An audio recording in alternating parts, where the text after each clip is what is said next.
Tuhan bersamamu. Dan bersama rohmu. Inilah Injil suci menurut Lukas. Dimuliakanlah Tuhan.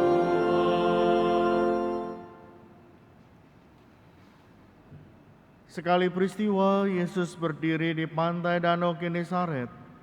Banyak orang merumuni Dia hendak mendengarkan firman Allah. Yesus melihat dua perahu di tepi pantai. Nelayan-nelayannya telah turun dan sedang membersihkan jala. Yesus naik ke dalam salah satu perahu itu, yaitu perahu Simon, dan menyuruh dia mendorong perahunya sedikit jauh dari pantai. Lalu Yesus duduk dan mengajar orang banyak dari atas perahu. Setelah selesai berbicara, Yesus berkata kepada Simon, "Bertolaklah ke tempat yang dalam dan tebarkanlah jalamu untuk menangkap ikan." Simon menjawab, "Guru, telah sepanjang malam kami bekerja keras dan kami tidak menangkap apa-apa. Tetapi karena perkataanmu itu, aku akan menebarkan jala juga." Setelah melakukannya, mereka menangkap sejumlah besar ikan, sehingga jala mereka mulai koyak.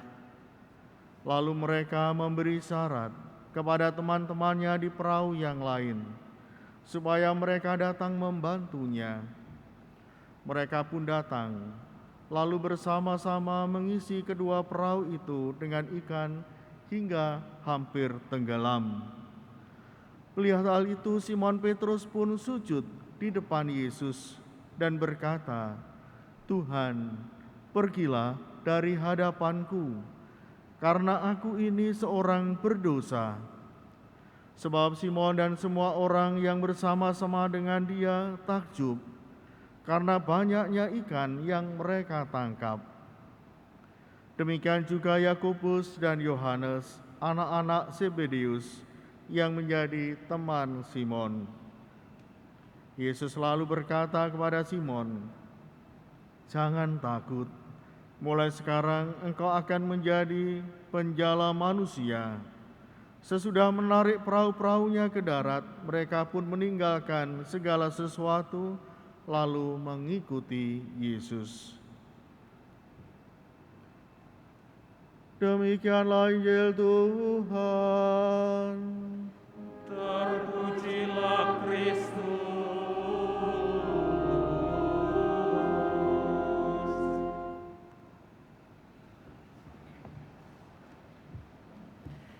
Ibu bapak, saudara-saudari, dan juga para suster yang dikasihi Tuhan, kita bersyukur bahwa ada orang-orang, murid-murid Kristus, dan yang lain yang berusaha menulis apa yang mereka saksikan pada saat mereka bersama dengan Yesus. Juga kesaksian-kesaksian yang lain. Tulisan-tulisan itu dikumpulkan dan sekarang menjadi kitab suci. Dari sanalah kita mengetahui karya penyelamatan Allah mulai dari awal hingga saat ini. Mereka menulis pengalaman, bukan hal yang akan dilihat, tetapi pengalaman-pengalaman. Memang kitab Wahyu juga menulis apa yang mereka lihat. Tapi sebagian besar merupakan pengalaman-pengalaman, kisah-kisah yang nyata. Mengapa mereka tertarik itu? Karena mereka melihat bahwa apa yang mereka saksikan itu sesuatu yang penting, yang membuat mereka begitu takjub, begitu heran, dan akhirnya percaya bahwa Yesus adalah Putra Allah. Maka mereka ingin agar kita pun juga bisa membaca kisah mengenai karya penyelamatan Allah dan juga Tuhan Yesus yang hadir ke dunia ini. Banyak sekali kisahnya. Dan yang hari ini kita dengarkan adalah bagaimana ketika para murid ini putus asa,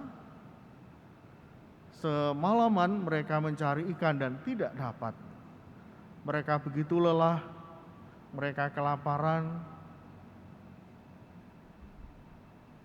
tidak tahu caranya bagaimana untuk mendapatkan makanan atau tangkapan ikan karena hari sudah menjelang pagi. Keputusasaan, kekecewaan, kelelahan itu rupanya ditanggapi oleh Yesus. Dan Yesus memerintahkan kepada mereka untuk bertolak lagi, untuk melemparkan jala lagi di sebelah kanan. Dan akhirnya mereka mendapatkan hasil tangkapan yang luar biasa. Tidak pernah ada tangkapan seperti itu sebelumnya. Diceritakan bahwa jala mereka sampai terkoyak. Jumlah ikan yang ditangkap sangat besar sekali. Dan mereka pun tidak kuat, sehingga harus memanggil teman-teman mereka, para nelayan yang ada di tepi. Mungkin juga para nelayan yang sudah putus asa, kelelahan, tidak mendapatkan hasil. Begitu melihat para murid mendapatkan begitu banyak ikan, maka mereka antusias untuk menolong. Ini sungguh suatu mukjizat. Akhirnya tangkapan itu berhasil dibawa ke pantai, dibagi-bagikan, dan kemudian Simon Petrus bersujud di hadapan Yesus. Tentu saja bersama dengan para teman-temannya. Semua orang yang bersama-sama dengan Simon Petrus takjub. Ini peristiwa yang mengherankan. Bapak, Ibu, saudara-saudari, dan para suster, tentu bukan hanya peristiwa ini yang disaksikan oleh para murid. Ada banyak peristiwa, penyembuhan, memberi makan, mengusir setan, dan lain sebagainya. Kisah itu sudah kita baca. Kisah itu yang membuat para murid begitu takjub, mengalami ketakjuban.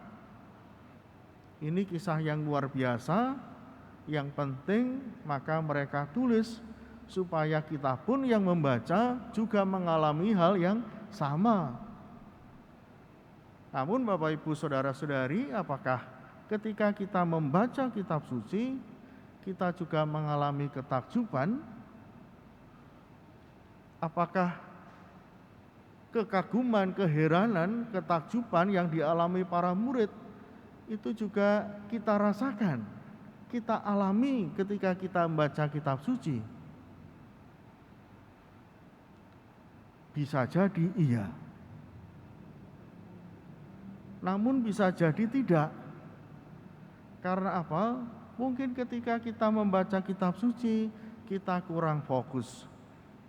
Sambil mendengarkan musik, sambil melakukan aktivitas yang lain, sambil melihat media sosial.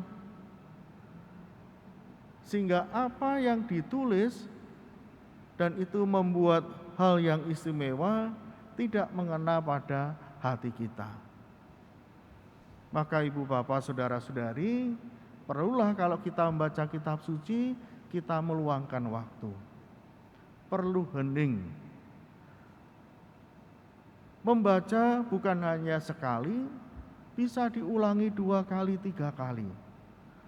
Sampai kita betul-betul merasakan, mengalami bagaimana peristiwa itu terjadi.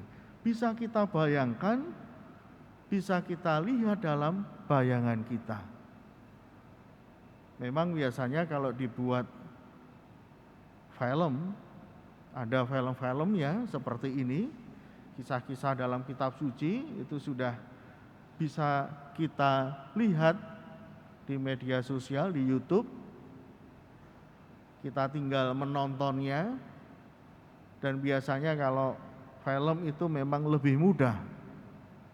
Tapi sekali lagi, kalau kita tidak melihatnya dalam suasana doa, pasti juga akan hilang. Pengaruhnya mudah hilang. Maka betul-betul kita harus membacanya dalam suasana yang hening, suasana doa. Nah, Ibu bapak saudara-saudari dan para suster, kalau kita merasakan ketakjuban itu, lalu berikutnya apa? Kita perlu belajar dari para murid bahwa yang mereka lihat membuat mereka semakin percaya. Iman mereka semakin bertambah dan mereka semakin bersedia untuk memberikan diri mengikuti Tuhan Yesus. Bukan lalu melihat tontonan kemudian pulang. Seperti halnya kalau kita melihat sebuah film di gedung biskup, kita melihat, menyaksikan, kagum, heran, senang, terhibur, lalu setelah itu pulang. Ya. Karena kita tahu bahwa itu fiksi, tidak nyata. Lalu kita pulang, tidak ada sangkut pautnya dengan kehidupan kita. Namun apa yang dilihat oleh para murid dan ditulis dalam kitab suci ini sungguh berkaitan dengan hidup. Orang bisa mengambil keputusan ketika setelah membaca kitab suci. Keputusan tentang hidupnya, keputusan tentang imannya, tentang apa yang akan mereka lakukan. Kitab suci bukan cerita khayalan, tapi kitab suci adalah cerita yang real, nyata. Nah, Bapak Ibu saudara-saudari, para suster yang dikasihi Tuhan, setelah berkali-kali para murid menyaksikan dan mengalami ketakjuban, maka mereka melanjutkan karya-karya Tuhan Yesus. Apakah mereka bisa melakukan apa yang seperti dilakukan Tuhan Yesus? Mungkin tidak semua bisa mereka lakukan. Sekali lagi, karena para murid ini adalah manusia biasa seperti kita. Sedangkan Tuhan Yesus ini adalah Allah yang menjadi manusia.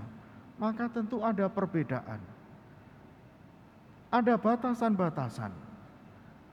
Tapi apa yang dilakukan oleh para murid tidak kalah menakjubkan. Ada hal yang memang luar biasa, tapi jangan lupa bahwa mereka memulainya itu dari hal yang kecil-kecil yang biasa.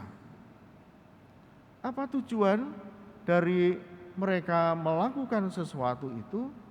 Tujuannya adalah ungkapan kasih kepada sesama. Karena itulah yang diharapkan Tuhan Yesus.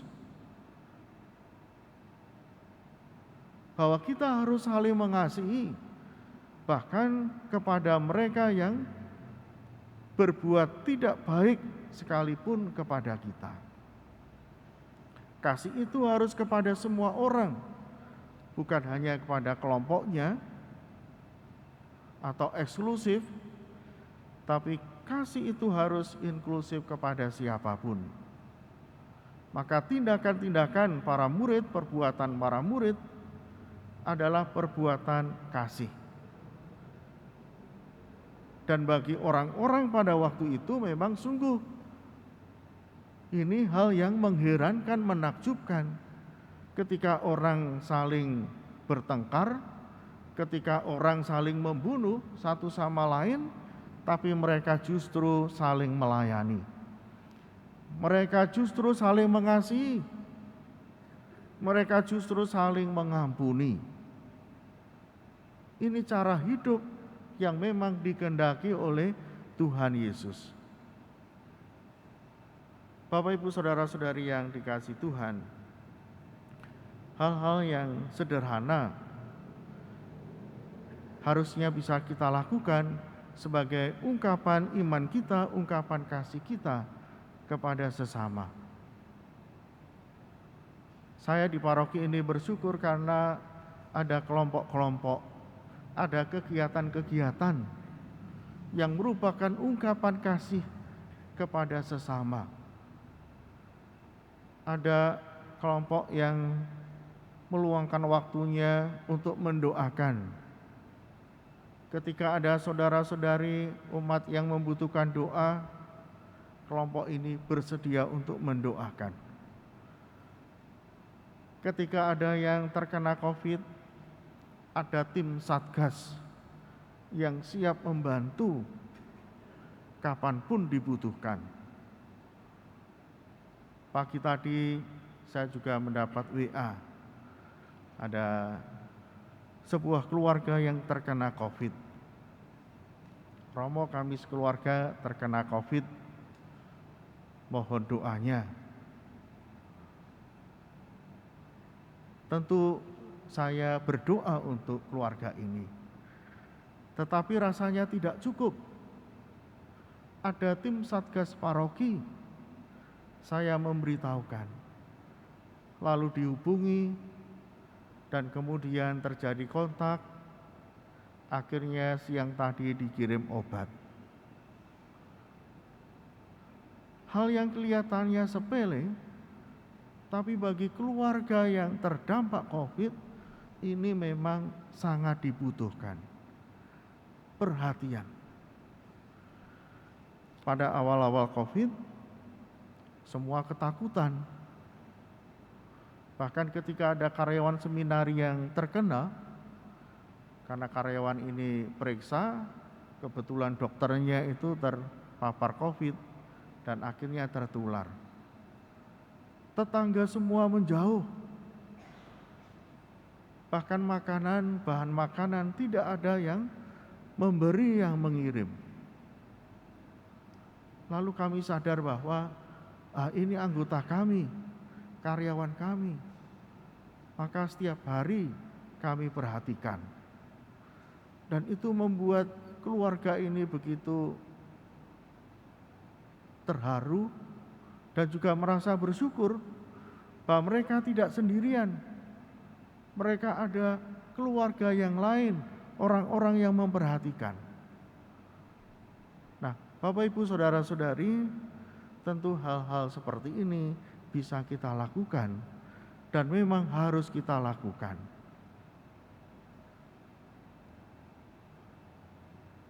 Kalau kita bercerita mengenai ketakjuban, sebenarnya bisa dilakukan oleh siapa saja. Mulailah melakukannya dari rumah.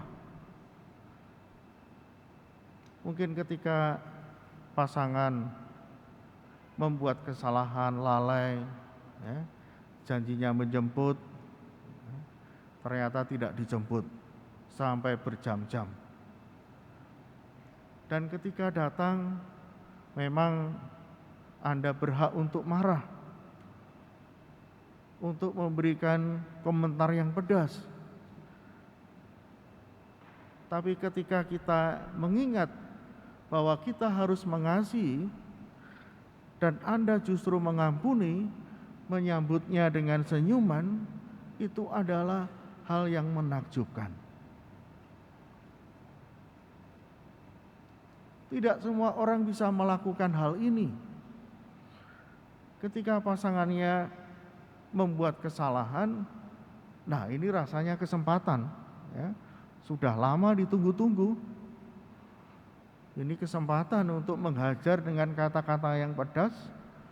Mungkin kalau 1 jam kurang, bisa 3 jam diomeli. Tapi ketika Anda justru menyambutnya dengan senyuman dan mengatakan bahwa Anda maklum karena alasan tertentu yang disampaikan, ini adalah sebuah mukjizat. Juga ketika anak-anak yang biasanya tidak peduli pada kondisi rumah, tiba-tiba anak-anak ini membantu membersihkan rumah, merapikan tempat tidur. Ini adalah hal yang mengagumkan. Ini adalah mukjizat yang Anda lakukan. ketika Anda melakukan perbuatan baik, Anda mulai membuka pintu mujizat untuk keluarga Anda, untuk orang-orang yang ada di sekitar Anda. Kalau kita tidak pernah berbuat baik kepada sesama, bagaimana kita menunggu mujizat yang dihadirkan Tuhan oleh orang-orang di sekitar kita? Kitalah pintu untuk mujizat itu. Dan pasti mujizat juga akan terjadi untuk kita. Maka Ibu Bapak, para murid percaya betul bahwa Yesus melakukannya tidak hanya saat itu. Mujizatnya terjadi baik dahulu, sekarang, dan juga yang akan datang. Dan pintu mujizat itu adalah kita semua. Berkat Tuhan menyertai kita. Amin.